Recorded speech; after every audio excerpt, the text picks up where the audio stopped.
이렇게 전 세계적으로 이런 농업의 상황이 있는 것처럼 우리나라 농업도 똑같은 상황에 있다 보시면 될 것 같아요. 자료들은 좀 검토를 해보시고요. 이런 내용들을 정리를 해서 보시면 2019년도 주요 농업 지표를 한번 보시죠. 농가소득이 약 4천만 원이라고 얘기를 해요. 그런데 이 중에서 실제로 농업을 통해서 얻어지는 소득은 1,000만 원 정도밖에 돼요. 나머지 3천만 원 정도는 겸업을 하거나 또는 다른 업을 통해서 얻는 수익인 거죠. 그 다음에 농가 인구는 이제 234만 명밖에 되질 않는다고 얘기를 합니다. 매년 감소하고 있죠. 지금 우리나라 국민 5,500만 정도 얘기를 하는데 234만밖에 남아있지 않은 거죠. 그 밑에 보시는 것처럼 무역 수지도 210억 정도의 적자를 보고 있다고 얘기를 합니다. 농업 총 생산액은 약 30조 원 정도 되는데 농산물을 수입해 오는 것이 34조 원 정도로 훨씬 더 많을 정도로 농산물 수입을 훨씬 많이 하고 있는 나라로 전략을 해버린 거죠. 이렇게 이제 국가적 지표를 봤던 것처럼 국가적 지표에 따라서도 이제 우리가 고민해야 되겠지만 경기도 같은 경우도 이러한 문제들이 지금 발생을 하고 있습니다. 그런데 먹거리 관련해서 경기도의 지표를 한번 보시면은 맨 우측에 경기도민의 3.7%가 굶고 있다. 물리적, 경제적, 사회적 여건에 상관없이 누구나 안전하고 영양이 풍부한 먹거리를 보장받아야 되는데 경기도 도민의 3.9%면 50만 명이거든요. 50만 명이면 바로 평택 정도의 인구의 사람들이 굶고 있다는 뜻인 거죠. 1인 가구는 11.6%가 먹거리 보장이 안 되고 있다. 기초생활수급자는 41%인 10만 명이 안 되고 있다. 농촌지역 인구 중에서 4.5%인 3만 5천 명이 먹거리부터 보장을 못 받고 있다고 얘기를 하고 있어요.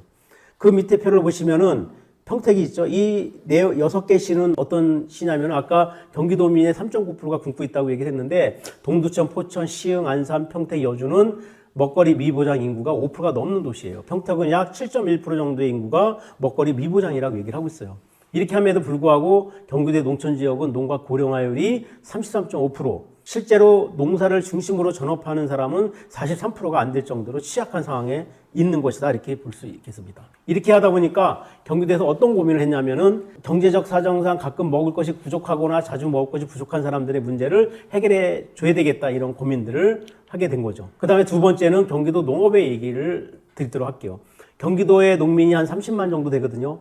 그 중에 그 30만 중에 약 10%에 해당되는 3만 명 정도가 경기도 전체 경지 면적의 50%를 경작을 하고 있어요. 그분들을 우리는 전업농 이렇게 얘기를 하고 있죠. 그 다음에 약 40%에 해당되는 농가가 한 40%의 경지 면적을 경작을 하고 있는데 이분들은 거의 겸업농들이에요. 우리는 그분들이 한 중간 또는 소농을 하고 있는 분들이다 얘기를 하고 있어요. 그런데 우리나라 전체 농업의 이 정책이나 또는 경기도 정책을 보면은 전업농을 중심으로 한 정책이 중심이 돼 있고 중소농을 대상으로 한 정책은 거의 없는 것이죠. 이러다 보니까 요 중위의 40%의 농가들이 농사를 짓지 않고 노동을 하거나 뭐 이런 거로 다 생계를 유지하게 되는 거죠. 그러다 보니까 이분들이 점점 하위 50% 농가 쪽으로 내려오게 되고 궁극적으로는 이 전업농들만이 농사를 경영할 수 있게 돼요. 그러면은 지금 현재 중소농들이 생산하고 있는 약 1조 5천억에 해당되는 농산물들은 줄게 돼 있는 거죠. 이래서 지속 가능하게 경기도가 농사를 질 수 있겠느냐에 대한 고민을 하면서 이 중소농들인 40%에 해당되는 농민들, 한 12만 명 정도가 되겠죠. 12만 명 정도 되는 농민들이 지속 가능하게 농사를 질 수 있도록 중소농인 1조 5천억의 생산물들을 경기도의 공공급식 시장에 공급을 해서 이분들의 판로를 확보해 주자. 이게 이제 학교급식에서는 약 9천억, 농협 하나로 마트에서 판매되는 게 3천억, 군부대에서 먹는 거 2,500억, 로컬푸드 또는 아동 노인급식, 복지관, 공공기관 뭐 이런 쪽의 내용을 중소농들의 판로로 확보해보자, 뭐 이런 것들이 지금 경기도가 고민하고 있는 내용인데, 이것은 아까 얘기 드렸던 것처럼 농업이 지속가능하도록 가기 위한 방식으로 농촌에 대한 얘기를 하고 있다, 이렇게 보시면 될 것 같고요. 그 다음에 음식 폐기물 현황에 대한 얘기입니다. 음식물 폐기물 발생량이 하루에 3,653톤, 이게 경기도 전체의 양인데요. 평택시 같은 경우는 하루에 134톤 정도가 발생을 한다고 얘기를 하고 있어요. 이거는 1톤 트럭으로다 130대 분량의 음식 폐기물이 나온다는 소리죠. 그 다음에 1인당 발생량은 평택이 280g 정도를 발생을 시키고 있다고 얘기를 하고 있습니다. 가장 많이 발생시키는 지역이 동두천이라고 하는 곳인데 여기는 우리보다 한 100g 정도를 더 음식물 폐기물을 발생하고 있는 것 같아요. 이 음식물 폐기물은 지금 현재 재활용률이 98%가 될 정도로 굉장히 높다고 얘기를 하는데, 작년에 돼지열병이 발생을 하면서 경기도 북부 지역의 학교라든지 군부대에서 발생하는 음식물 폐기물들이 활용이 안 됐어요. 거의 대부분 돼지 사료로다가 많이 들어가거나 했었는데 이걸 활용하지 못하고 다 쟁여 있게 됐거든요. 지금과 같이 코로나 상황이 발생을 하고 음식물 폐기물이 재활용되지 못하는 상황이 발생하면은 이 음식물 폐기물은 끊임없이 환경에 위해를 가하는 요인으로 작용을 할 것이다 이런 생각을 해서 음식 폐기물에 대한 것들도 우리가 고민을 해봐야 된다 이렇게 보고 있습니다. 우리가 이제 지속가능 발전 목표에 관련된 얘기를 한번 드려보도록 하겠습니다. 앞에 얘기 드렸던 것처럼 이렇게 전 세계적으로 글로벌 푸드 시스템의 문제, 그 다음에 한국의 농업의 문제, 또 경기도의 농업의 문제, 평택이랑 비슷한 상황이기 때문에 그렇죠. 이런 상황들을 지속 가능하게 하도록 하기 위해서 우리가 어떤 고민이 필요한가? 이거는 유엔이 얘기한 것인데 한번 들어보시면서 유엔이 얘기하고 있는 이번의 목표가 우리나라하고는 어떤 상황인지에 대한 내용을 한번 고민해 보셨으면 좋겠습니다. 첫 번째, 지속 가능 발전 목표에서는 4가지의 내용들을 얘기하고 있어요. 먼저 기아의 종식입니다. 이거는 전 세계적으로 아까 말씀드렸던 것처럼 약 8억 명 정도의 전 세계인 중에 8억 명 정도가 굶고 있다. 뭐 이런 것 때문에 가장 큰 목표로 잡은 것이죠. 두 번째는 식량 안보의 확보의 문제입니다. 우리나라 같은 경우는 전 세계적으로도 식량 자급률이 가장 낮은 나라로 다 돼 있어요. 그래서 이런 각 나라들이 자기 국민들의 식량 안보를 확보해서 어떻게 할 것인지 고민을 해야 된다. 또 세 번째는 영양 상태 개선의 문제입니다. 이 영양 상태 문제는 생애 주기별로도 고민을 해야 되고, 그 다음에 우리나라 같은 경우에 한번 고민해 보시죠. 비만의 문제, 뭐 이런 것들도 영양 상태가 불량하기 때문에 발생하는 문제라고 얘기를 하고, 이런 것들까지도 포함을 해서 영양 상태 개선을 중요한 이슈로 얘기를 하고 있죠. 그 다음 마지막으로는 지속 가능하게 농업이 계속 갈 수 있겠느냐에 고민을 하는 거죠. 그건 아까 얘기 드렸던 것처럼 경기도가 중소농들이 지속 가능하게 농업을 하도록 하기 위해서 여러 가지 정책을 하는 것처럼 지속 가능한 농업에 대한 고민들을 우리가 해 나가야 된다 얘기를 하는 거죠. 이거를 해결하기 위해서 세부 목표들을 일체 정했습니다. 2-1번의 세부 목표는 충분한 식량 공급을 해야 된다. 기아 종식 얘기를 하고 있죠. 아까 얘기 드렸던 것처럼 우리 경기도 같은 경우도 1370만의 도민 중에 약 3.9%인 53만 명 정도가 충분하게 영양을 공급받고 있지 못하다.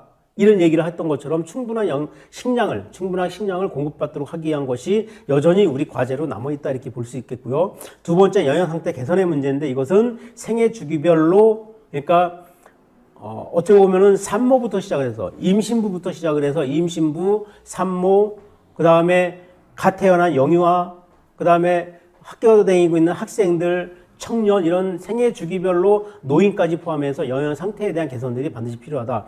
그래서 우리나라 농림부에서도 또 복지부에서 어떤 고민을 했냐면은 임산부에게 충분하게 영양을 공급해주기 위해서 영양 플러스 사업이라는 걸 하고 있어요. 그래서 평택도 그렇게 하고 있죠. 산모들에게 뭐 미역이라든지 또는 뭐 소고기라든지 또는 뭐 신선 과일이라든지 이런 것들을 공급해주는 이런 사업들을 실시하고 있는 것처럼 생애 주기별로 영양 상태를 개선해 나가야 되겠다. 그 다음에 세 번째는 소농 여성 및 소규모 식량 생산자의 소득을 2배로 증대하자. 전 세계적으로 다 똑같은 것 같아요. 우리나라 같은 경우도 여성 농업인들의 경제적 취약성들을 얘기하고 있는 것처럼 또 우리가 중소농들의 어려움을 얘기하고 있는 것처럼 다 똑같이 얘기를 하고 있는 것 같습니다. 그래서 소규모 식량 생산자들의 소득을 2배로 증대하자는 걸 세부 목표로 갖고 있는 거죠. 그 다음에 2-4번은 지속 가능한 생산을 위해서 기후변화 대응이라든지 토양의 질을 형성하기 위한 고민들도 하고 있죠. 마지막으로는 야생종의 유전자적 다양성들을 유지해 나가자. 그래서 이 내용들은 우리가 최근에 도시농업 하는 분들이 토종종자라든지 이런 고민을 하고 있는 거하고 우리가 같이 연결시켜서 볼 수 있겠다 이렇게 보시면 될 것 같습니다. 그 다음에 이런 문제들을 해결하고 해 나가는 데 있어서 2번의 목표뿐만 아니라 12-3번의 1인당 먹거리 손실 발생량을 2분의 1로 감소하자. 또 생산 공급 과정에서 먹거리의 손실을 저감하자. 2번의 목표는 아니지만 12-3번의 목표도 우리 먹거리 관련해서는 굉장히 유효한 수단이 될 수 있겠다 생각을 해서 이렇게 지금 우리가 제기를 하고 있다 이렇게 보시면 될 것 같습니다. 다음의 내용들은 2번의 목표가 지속가능 발전 17번의 목표들하고 직접적으로 뭐가 연계되어 있는지 이런 것들을 얘기를 하고 있는데 1번 빈곤의 문제가 2번의 기아 문제하고 직접적으로 연결이 되어 있다. 또 성평등의 문제하고도 연결이 되어 있다. 그 다음에 아까 얘기 드렸던 12-3번에 얘기를 했던 것처럼 지속가능한 소비라든지 생산 패턴하고도 연결이 되어 있다. 13번이 기후변화의 문제인데 13번의 기후변화하고도 연계가 되어 있다. 육상 생태계 복원에 대한 얘기를 하고 있는데 이게 15번의 목표거든요. 이 15번의 목표도 2번하고 아주 직접적으로 연관이 돼 있다고 얘기를 하고 있어. 그래서 우리가 향후에 2번의 목표를 중심으로 해서 평택 지역에 뭐를 할 것인가, 평택 지역의 먹거리 목표를 어떻게 가져나갈 것인가를 고민을 할 때 직접적으로 연관되어 있는 빈곤하고 먹거리 문제는 어떻게 할지, 그 다음에 성평등 관련해서 여성과 여자아이들의 이 문제들하고 어떻게 식량 문제를 연결할 건지 뭐 이런 고민들을 한번 여러분들이 자료를 보시면서 고민을 해봤으면 좋겠습니다. 이 부분은 간접 연관 목표인데요. 간접 연관 목표는 3번의 목표인 건강한 삶, 4번의 목표인 교육의 문제, 그 다음에 6번의 목표인 물의 문제, 8번에서는 일자리의 문제, 그 다음에 10번에 있어서는 불평등의 문제, 이런 것들이 간접적인 연관의 목표들을 갖고 있다. 이렇게 좀 보시면 될 것 같습니다. 지금부터 이제 마지막으로 우리가 뭘 했으면 좋겠는지에 대한 얘기를 중심으로 정리를 해보도록 하겠습니다. 첫 번째는 먹거리 체계의 변화가 필요하다고 얘기를 하고 있습니다. 생산, 유통, 소비, 폐기하는 과정, 이 과정들 속에서 예전에 해왔던 방식이 아닌 새로운 방식의 변화가 필요하다는 것이죠. 그래서 이제 여러분들이 이번의 목표를 가지고 우리가 어떤 평택에서 어떤 과제를 만들어 나갈 건지에 대한 내용들이 여기 좀 더 담겨져 있다 이렇게 볼 수 있겠습니다. 생산 영역에서는 예전에보다 훨씬 더 많은 친환경 농업을 우리가 해봤으면 좋겠다. 그래서 환경에 영향을 덜 끼치도록 해야 되겠다. 그 다음에 한 가지 품목만을 심어서 그 땅의 비옥들을 줄여든다든지 뭐 이렇게 하지 말고 다양한 품목들을 심고 적정한 생산을 해보자. 그리고 중소농들을 육성해서 아까 말씀드렸던 것처럼 지속가능한 농업을 해보자. 그리고 도시 지역에서도 농업에 대한 고민들을 하기 위해서 도시농업을 활성화하자. 이런 생산 영역에서 이런 고민들이 우리 향후 먹거리 체계에서의 변화의 내용을 가져갈 수 있다 생각을 하고 있고요. 유통과 가공 측면을 한번 보시죠. 우리도 평택에 지금 그 로컬푸드 종합지원센터가 만들어지고 또 직매장도 만들어지게 될 거고 이렇게 하게 될 텐데, 이렇게 직접적으로 생산자와 소비자가 연계될 수 있는 프로그램들을 많이 좀 가져가자. 그래서 직매장뿐만 아니라 농민 장터라든지 또 공공급식, 아까 말씀드렸던 것처럼 학교급식뿐만 아니라 다양한 영역에서 공공이 조달하는 이 먹거리의 문제, 공공급식을 더 확대하게나 고민들을 하고, 로컬푸드 식당이라든지 또는 소규모 가공시설을 많이 만들어서 농민들이 직접 가공에 참여하도록 하는 문제, 이런 것들을 우리가 먹거리 체계 변화에서 주요하게 유통과 가공의 문제를 고민해 볼 수 있는 영역이다 볼 수 있어요. 그 다음에 소비의 부분들에 있어서도 슬로푸드라든지 또는 공정무역도 얘기할 수 있고 시설교육도 얘기할 수 있겠고요. 최근에 이제 육류 소비 관련해서 이런저런 얘기가 많이 나오고 있는데, 육류 소비에 대한 고민들까지도 해서 소비 영역에서 정말 지속가능한 지구 환경을 위해서, 지속가능한 지구를 위해서 우리가 어떤 소비를 해야 될지 뭐 이런 것들이 우리 목표 속에 같이 가져갈 수 있겠다 생각을 하고 있습니다. 폐기도 아까 말씀을 드렸던 것처럼 먹거리 손실에 대한 인식을 개선해 나가고, 또 재활용할 수 있거나 재유통할 수 있는 방식에 대한 고민들도 만들어 나갔으면 좋겠다, 이런 생각을 하고 있습니다. 두 번째는 생산 영역에서 얘기했던 것처럼 친환경 농업에 대한 방식에 대한 고민을 좀 더 지속적으로 가져가자, 이런 뜻의 얘기고요. 그 다음에 세 번째는 아까 말씀을 드렸던 것처럼 공공급식, 지금 우리는 학교급식만 진행을 하고 있는데 다양한 곳에서 특히 우리가 복지관이라든지 또는 지역아동센터라든지 이렇게 공공 영역에서 공급해 줄 수 있는 다양한 영역에 대한 농산물들을 우리가 좀 가져나가기 위한 고민들도 해 나가자, 이런 얘기를 드릴 수 있겠습니다. 지금까지 말씀드렸던 이런 내용들은 이제 여러분들이 내년에 우리가 그 지속가능 발전 평택의 목표를 세워나갈 때 2번의 목표인 농업과 먹거리에서 우리 평택은 어떤 방식으로 이 일을 풀어나갈지, 이런 고민들을 해나가는 데 있어서 주요한 영역들이 될 거라고 생각을 하고 있습니다. 어떻게 보시면 여러분들이 오늘 새롭게 접한 부분들도 있을 것이고, 아니면 예전부터 계속 고민을 해왔던 영역일 수도 있을 거라고 생각을 하는데, 오늘 들었던 얘기들이 이제 우리가 지속가능 발전 대학을 마지막 쭉 정리하는 과정에서 다시 한번 토론하고 의견을 모아나가는 과정을 통해서 평택에서의 2번 목표인 지속가능한 농업과 지속가능한 먹거리의 문제를 고민할 수 있는 이런 자리가 되기를 기대하면서 이상으로 강의를 마치도록 하겠습니다. 수고하셨습니다.